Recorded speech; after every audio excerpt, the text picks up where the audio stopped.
One small look can occupy your mind for hours when you decide it must mean something terrible. They reply late, speak differently, or seem distant, and your mind immediately begins writing explanations. You ask why they looked away, why their voice changed, and what they were secretly thinking. The actual moment lasted 5 seconds, but you have been mentally replaying it for 5 days. Each time you replay it, the memory becomes more threatening, more personal, and more convincing. You remember their expression, change the meaning, then return to the beginning and analyze everything again. Soon, you are no longer reacting to their behavior. You are reacting to your interpretation. A delayed message becomes rejection. A quiet voice becomes anger, and distance becomes a hidden plan. You begin suffering from conclusions that were never confirmed by the person you are thinking about.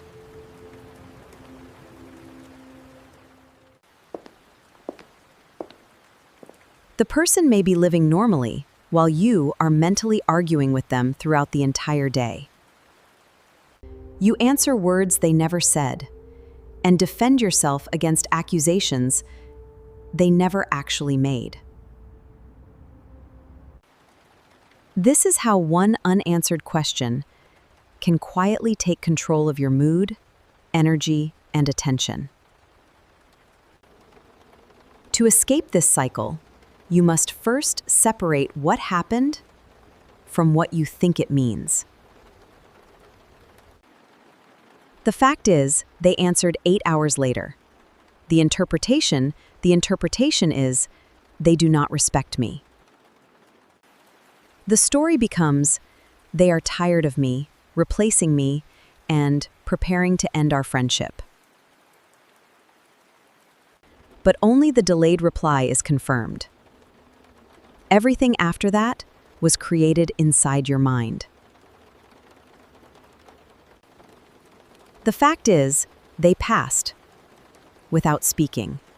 The interpretation is, they are angry with me. The story becomes, someone poisoned them against me, and now everyone is secretly discussing me. Again, the only confirmed event is that they passed without speaking to you that day. Your interpretation may be possible, but possible does not mean proven, certain, or even likely.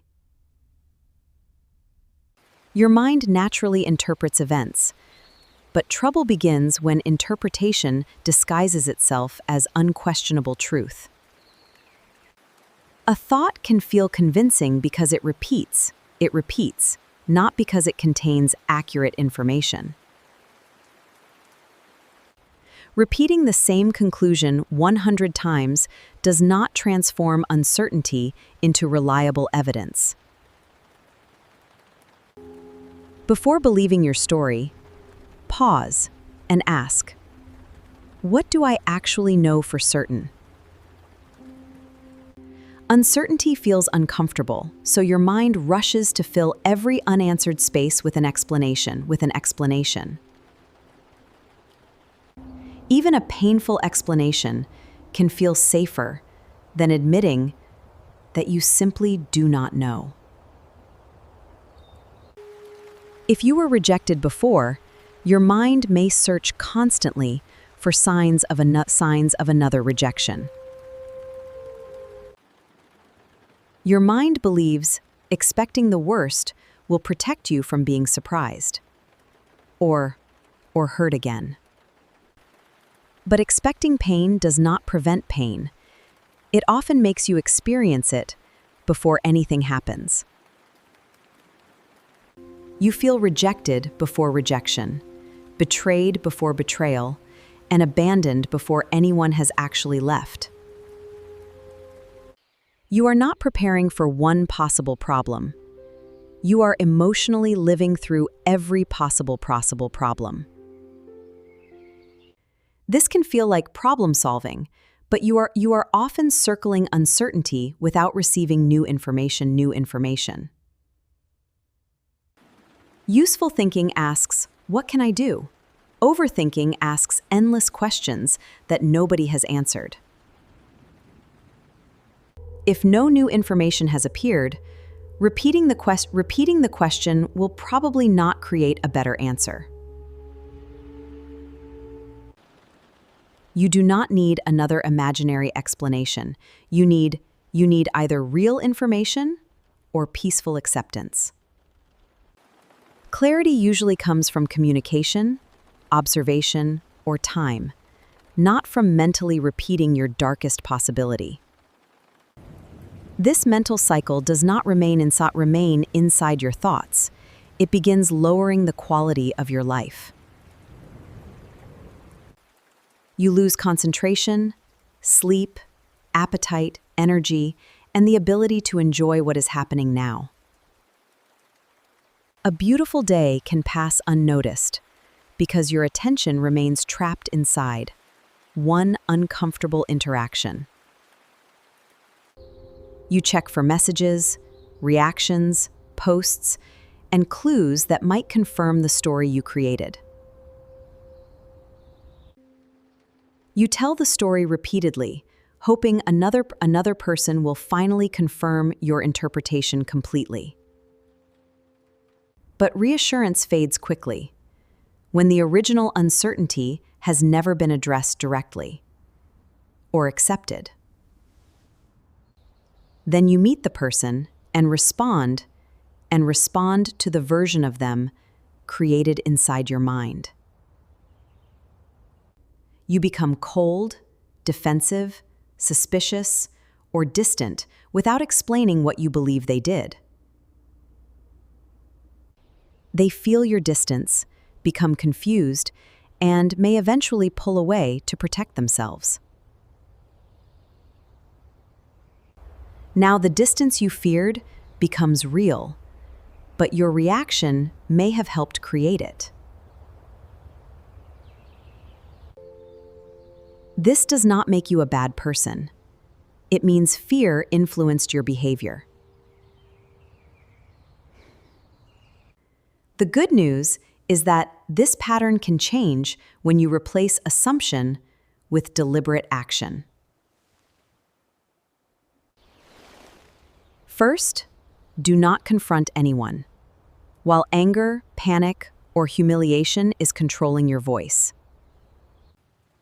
Give your nervous system time to settle before deciding what happened or what you should say. Then ask yourself one question. What is the simplest fact I can honestly confirm?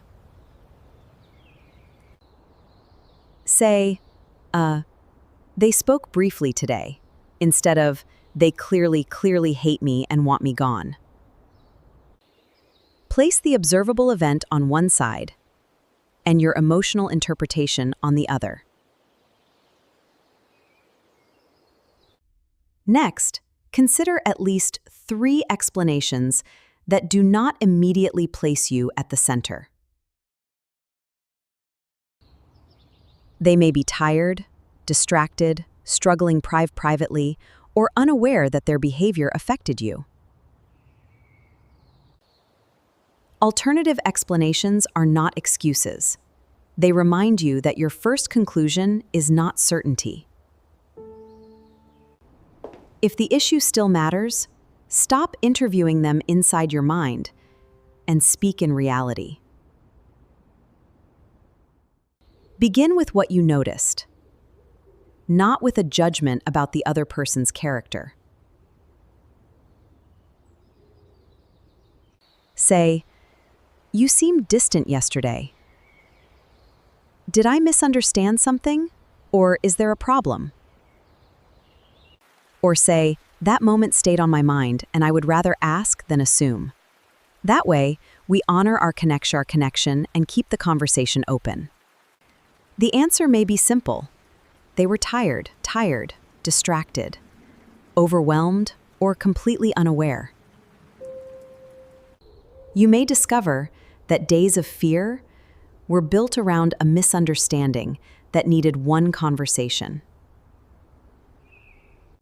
Or you may learn that a real problem exists and finally understand what must change. A real problem can be discussed, repaired, accepted, or answered with a healthy boundary. If someone is threatening, manipulative, or unsafe, direct confrontation may not be the best choice. In unsafe situations, protect your distance and seek support instead of demanding an explanation. Direct communication also does not mean repeatedly asking for reassurance after receiving a clear answer. If their explanation is clear and their behavior supports it, allow yourself to stop investigating. You cannot create complete certainty, but you can stop feeding every doubt with another frightening story. If these thoughts dominate your days, sleep, work, or relationships, professional support may help. Do not sacrifice your peace to conversations, intentions, and betrayals that happened only inside your head. Ask clearly, listen carefully, and return to reality before your imagination steals another day.